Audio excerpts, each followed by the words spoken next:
పంచాయతీరాజ్ శాఖలో కోట్ల రూపాయలు పక్కదారి పట్టాయి. గత వైసీపీ ప్రభుత్వ హయాంలో జరిగిన ఈ కుంభకోణం 3 ఏళ్ల తర్వాత ఇప్పుడు వెలుగులోకి వచ్చింది. ప్రాథమిక విచారణలో 2 కోట్ల రూపాయలు మాయమైనట్లు గుర్తించారు.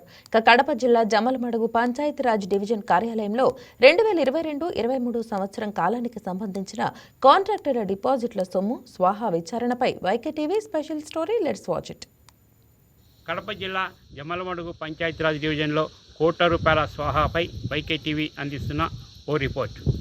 గత వైసీపీ ప్రభుత్వ హయాంలో కడప జిల్లా జమ్మలమడుగు పంచాయతీరాజ్ డివిజన్లో కాంట్రాక్టర్ల డిపాజిట్లు కొల్లగొట్టారు. డివిజన్ కార్యాలయ పరిధిలో ఎంపీ ల్యాడ్స్, జడ్పీ నిధులు, district mineral grant, special development పథకం పేరిట కొత్తగా రోడ్ల నిర్మాణాలు, ప్రభుత్వ భవన నిర్మాణాలు తదితర పనుల అంచనా విలువతో 5% డిపాజిట్ల రూపంలో కార్యాలయ ఖాతా పేరిట జమ చేస్తారు. 2 ఏళ్ల తర్వాత సంబంధిత కాంట్రాక్టర్లు చేపట్టిన పనులపై తనిఖీలు చేసి క్వాలిటీ కంట్రోల్ అధికారులు సర్టిఫై చేసిన తర్వాత ఆ కాంట్రాక్టర్కు ఈ సొమ్ము తిరిగి చెల్లిస్తారు.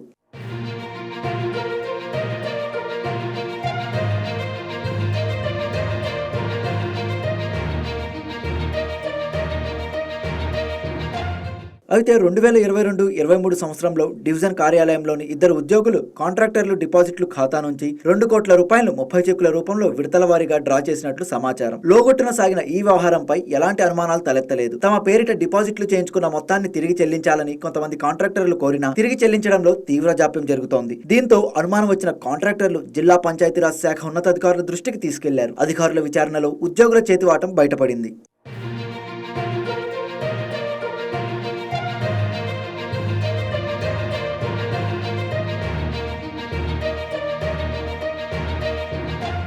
తీగలాగితే డొంక కదిలినట్లు కాంట్రాక్టర్ల డిపాజిట్ల ఖాతాను పరిశీలించగా సుమారుగా 2 కోట్ల రూపాయలను 2 ఉద్యోగులు డ్రా చేసినట్లు ప్రాథమిక విచారణలో బయటపడింది. ఈ విషయాన్ని సీరియస్ గా తీసుకున్న పంచాయతీరాజ్ శాఖ ఉన్నతాధికారులు దీనిపై మరింత లోతుగా విచారణ జరిపేలా 3 ఎగ్జిక్యూటివ్ ఇంజనీర్లతో కమిటీ వేశారు. దీంతో ఈ కమిటీ విచారణ జరిపి నివేదిక సమర్పించనుంది. అది జమ్మలమడుగు డివిజన్ కు సంబంధించి ఇక్కడ అక్రమాలు జరిగాయని చెప్పేసి ఆఫీస్ లో నోటీస్కి వచ్చినందువలన దాని మీద ఒక ఎగ్జిక్యూటివ్ ఇంజనీరు, 2 డిఏఓలు, 2 సూపరింటెండెంట్లు, తర్వాత 2 సీనియర్ అసిస్టెంట్లు వాళ్లకు అసిస్టెంట్లుగా వేయడం జరిగినది.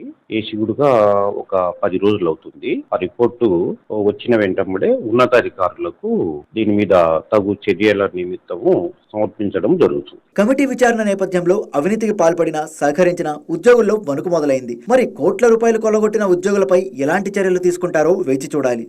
జమ్మలమడుగు పంచాయతీరాజ్ డివిజన్లో కోట్ల రూపాయల కాంట్రాక్టర్ల డిపాజిట్లను స్వాహా చేసిన ఉద్యోగులపై పూర్తి స్థాయిలో విచారించి వారి నుంచి రికవరీ రూపంలో ఆ మొత్తాలను రాబట్టి కాంట్రాక్టర్లకు చెల్లించేలాగా చర్యలు చేపట్టడంతో పాటు బాధ్యులైన ఉద్యోగులపై చర్యలు చేపట్టేలాగా ప్రభుత్వం చొరవ చూపాలని పలువురు ప్రభుత్వాన్ని డిమాండ్ చేస్తున్నారు. జమ్మలమడుగు నుంచి B Srinivas, Rayalaseema special correspondent, YKTV. Please subscribe to YKTV Network. Please subscribe to YKTV. Please watch YK News. Don't forget to subscribe YK News channel.